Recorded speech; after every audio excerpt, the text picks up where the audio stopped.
Now, the Great Pyramid of Giza is probably the most stunning of all these ancient structures. And the stones are immense, and some of them were cut from a quarry that's hundreds of miles away. The desert for roughly 45 centuries. And in all that time, it has never once needed to explain itself. It simply sits there, silent, precise, and enormous, while every generation that passes beneath it invents a new story about how it came to exist. This year, a group of researchers decided to try something different. Instead of another documentary, another expedition, another theory chased by a single obsessive academic, they fed the entire body of pyramid research into an artificial intelligence system and asked it to do what no human team has ever fully managed to do. Read everything, cross-reference everything, and tell us honestly where the evidence actually leads. They expected a tidy summary. What came back instead was a pattern the researchers did not enjoy looking at, because it did not point toward ancient aliens or lost civilizations. It pointed at something far less comfortable. It pointed at us, and at how confidently we have been filling in gaps we never actually closed. Let's start with what nobody disputes, because the mystery of the pyramid was never about whether it exists. It obviously does. It is built from an estimated 2.3 million blocks of stone, some as light as 2.5 tons, some as heavy as 80. It covers 13 acres of desert, and that footprint is level to within a couple of centimeters across its entire span, a tolerance that would be difficult to achieve today, even with laser levels and hydraulic lifts. Its four faces are aligned to true north with an accuracy of a fraction of a degree, which means whoever laid it out understood the sky well enough to use it as a survey instrument. None of this is contested. Egyptologists agree on the numbers. Engineers agree on the numbers. Even the internet's most enthusiastic conspiracy theorists agree on the numbers. The disagreement begins the moment you ask a much simpler sounding question.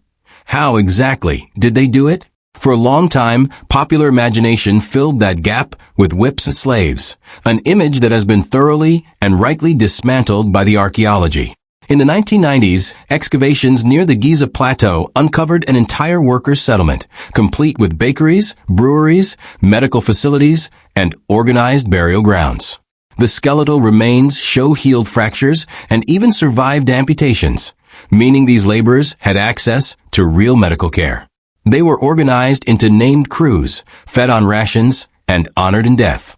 This was a state project staffed by paid professionals, not a slave camp. In 1838, a British colonel named Richard Howard Vyse blasted his way into a set of relieving chambers above the King's Chamber and found something almost unbearably human.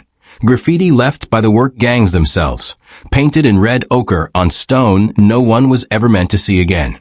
One crew called themselves, in rough translation, the Friends of Khufu. It is the closest thing history has to a signature from the people who actually built this thing. And it is worth sitting with for a moment, because these were not mythic supermen. They were tired laborers who ate bread, drank beer, and scrawled their crew name in a hidden room out of pride. And yet the precision they achieved with copper tools and rope rivals what a modern engineering team would struggle to match with a century of accumulated theory behind them.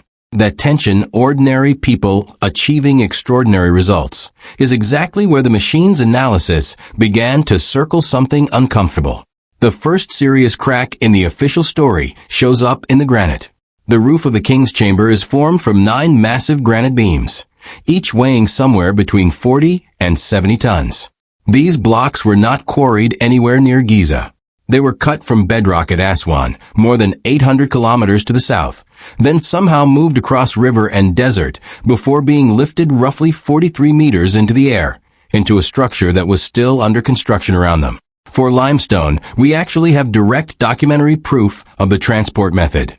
In 2013, archaeologists discovered a set of papyrus fragments at a site called Wadi al-Jarf, the oldest inscribed papyri ever found in Egypt. Among them was a logbook kept by an official named Mirror, describing teams moving limestone blocks from the quarries at Tura to Giza by boat, along a network of canals that ran nearly to the base of the pyramid. It is one of the most important Egyptological discoveries of the century, and it strongly supports the standard human labor model. But Mirror's logbook covers limestone. It says nothing about granite, and granite is precisely where the arithmetic stops adding up cleanly. A 70-ton block of stone is not something you casually float on a wooden barge without serious risk of capsizing. And it is not something you drag across the desert on a wooden sledge without the sledge itself failing under the load. And the unsettling part is not that this happened once, as a singular act of desperate ingenuity. It happened 9 times for the roof beams alone, and again for the granite lining the chamber walls, and again for the massive portcullis blocks used to seal the passages. This was not a miracle performed under pressure. It was a repeatable procedure, a supply chain for 80-ton stones, executed by a civilization we keep insisting, against its own evidence, could not have operated at that level of routine mastery. Getting the stone to the site is only half the problem. Raising it 43 meters into the air and sliding it precisely into place while the pyramid rose around it is an entirely separate engineering nightmare. And this is where the ramp debate has consumed decades of academic argument without producing a winner. Everyone agrees ramps were involved in some form. Nobody agrees on their shape, and every proposed design runs into a wall of its own. A single straight ramp long enough to keep the incline gentle enough for human teams to drag multi-ton blocks would need to be over 1 kilometer long, and would itself require more raw material than the pyramid it was built to serve. Nobody has ever found a trace of a structure like that, despite it theoretically being large enough to be unmissable. A spiral ramp wrapping the exterior solves the length problem, but creates new ones, since it would have blocked the corner sight lines the builders needed to maintain their impossible precision, and turning heavy sledges around tight corners introduces exactly the kind of failure point that a 70-ton block cannot survive. In 2007, French architect Jean-Pierre Houdin proposed a third option, an internal ramp spiraling through the body of the pyramid itself, hidden inside the masonry rather than piled against the outside. It's an elegant idea, and later microgravity surveys hinted at features that might be consistent with it, but hinted at is doing a lot of work in that sentence. It has never been confirmed. That is the quiet, uncomfortable secret sitting at the center of pyramid scholarship. We do not actually know how the heaviest stones got to the top. We have several plausible theories, each with a serious structural or logistical flaw, and not one of them has been proven. Then there's the outer casing, which turns the mystery from a lifting problem into a tolerance problem.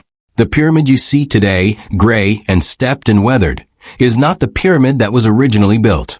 It was once sheathed in polished white Tura limestone, smooth enough to reflect sunlight across the desert, so that travelers would have seen it gleaming from enormous distances before they saw anything else.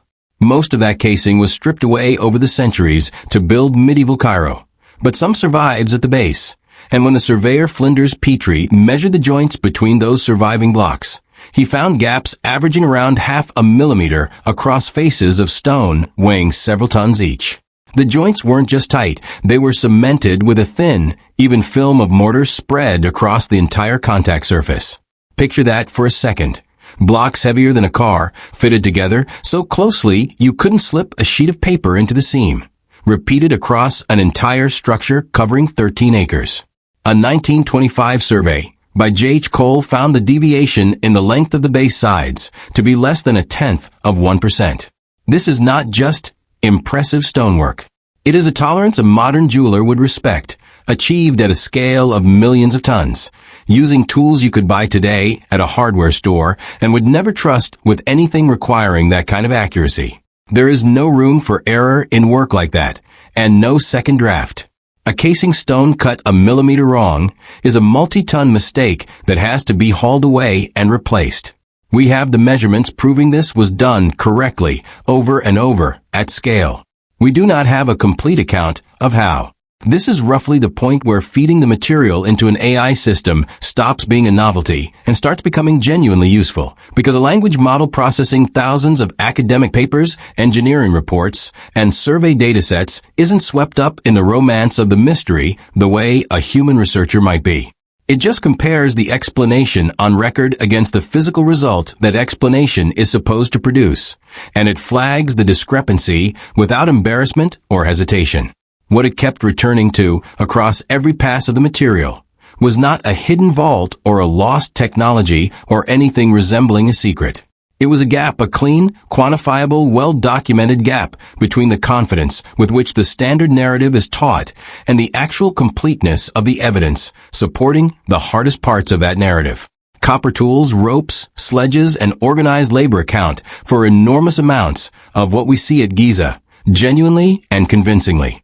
They do not, on the evidence currently published, fully account for the granite transport at that repeated scale, the vertical lifting to 43 meters, or the half-millimeter tolerances across the casing. Not because something supernatural filled the gap, but because the specific, demonstrated, step-by-step method bridging tool to outcome has never been fully reconstructed by anyone, human or machine. And this is exactly the moment where the internet took the story and pointed it in the wrong direction entirely. Clips circulated claiming an AI had revealed the pyramids were built by some other intelligence, dramatized with ominous music and vague suggestions of suppressed truths. That framing is almost the opposite of what the actual pattern in the data supports, and it's worth being blunt about why. Reaching for aliens or a lost supercivilization to explain the pyramid isn't a bold conclusion. It's the comfortable one. It lets us quietly assume that the people who actually lived at Giza, who ate bread and drank beer and painted their crew name in a sealed chamber no one would see again for 4,000 years, simply weren't capable of what stands in front of us. The evidence says the exact opposite. The Egyptians of the 4th dynasty inherited more than a century of serious stoneworking experience, going back to the step pyramid of Djoser, built roughly 150 years before Khufu's monument, and considered the world's first large-scale cut-stone structure. Generations of craftsmen refined their understanding of leverage, water, stone, and the sky, and passed that understanding down not in written manuals, but in trained hands and memory, master to apprentice, across decades. They aimed all of that inherited skill at one impossible goal, and they solved enough of it to leave behind the most precisely constructed large structure on the planet, then somehow let the fine-grained method disappear from the written record entirely. That disappearance is itself worth pausing on, because it isn't as strange as it first sounds. A technique that a craft guild considers too obvious, too routine. That disappearance is itself worth pausing on, because it isn't as strange as it first sounds. A technique that a craft guild considers too obvious, too routine, or too proprietary to write down doesn't survive the collapse of that guild's oral tradition, even if the physical proof of its success is still standing in the desert. We've actually watched this exact pattern repeat within our own recent history of studying the site. For decades, it was taught as settled fact that slave labor built the pyramids, right up until the workers' village excavation demolished that claim. It was stated with total authority that moving the largest granite blocks without outside help was essentially impossible by people who had never seriously modeled the actual physics involved. And it was confidently asserted that no significant unknown spaces remained inside a monument this thoroughly studied, right up until 2015, when an international collaboration called the Scan Pyramids Project aimed a genuinely novel technology at the structure. That technology is muon tomography, and it's worth explaining briefly because it's the closest thing archaeology has to an X-ray for solid rock. Muons are subatomic particles produced when cosmic rays strike the upper atmosphere, and they rain down on the planet constantly, passing through your body by the thousands every minute without you ever noticing. They also pass through stone, and they get absorbed at different rates depending on how much material stands in their path. Position the right detectors correctly. Count the muons over enough time, and you can effectively map the density of a mountain from the outside. In 2017, that process revealed a large void inside the Great Pyramid that no one had previously recorded, a space roughly 30 meters long sitting above the Grand Gallery. It wasn't a treasure room, and it wasn't an alien archive. It was a genuine architectural feature that had gone completely undetected for 4,500 years, inside a building that had been surveyed, mapped, and declared fully understood for 2 centuries straight. The finding was significant enough to be published in a major scientific journal and independently confirmed by 3 separate detector teams, specifically because nobody wanted to be the group that got fooled by a false signal. Then in 2023, a second, smaller corridor was confirmed near the north face, a gabled passage about 9 meters long whose purpose is still openly debated. Sit with the timeline here. These aren't discoveries from some dusty era of early exploration. They happened within the last decade, inside the single most obsessively studied structure on Earth, and they happened after generations of experts had already declared the interior fully mapped. This is the actual pattern an AI system trawling the literature keeps surfacing, and it's a far more interesting conclusion than any alien headline. Every time a confident consensus formed around the Great Pyramid, the pyramid eventually corrected it. Not through mysticism, but through better instruments, better excavation, and better modeling arriving later than we expected. In early 2026, a new working theory tried to close one of the oldest remaining gaps, proposing that the upper courses of the pyramid, above roughly the 50-meter mark where ramp physics becomes nearly impossible to make work, were raised using internal lifting mechanisms, exploiting the structure's own geometry, with the physical remnants of that machinery potentially still buried at height, waiting to be found rather than lost. That's not a dramatic claim. It's a careful, testable narrowing of an unknown, exactly the slow, unglamorous way real knowledge tends to move, and it's a far cry from the aliens did it clips that dominate the algorithm. So what does an AI actually contribute to a 4,000-year-old mystery? If not a smoking gun answer, mostly it contributes discipline. It can hold the entire published record in view at once in a way no individual researcher realistically can. And it doesn't get emotionally attached to a favorite theory or a career built on defending one.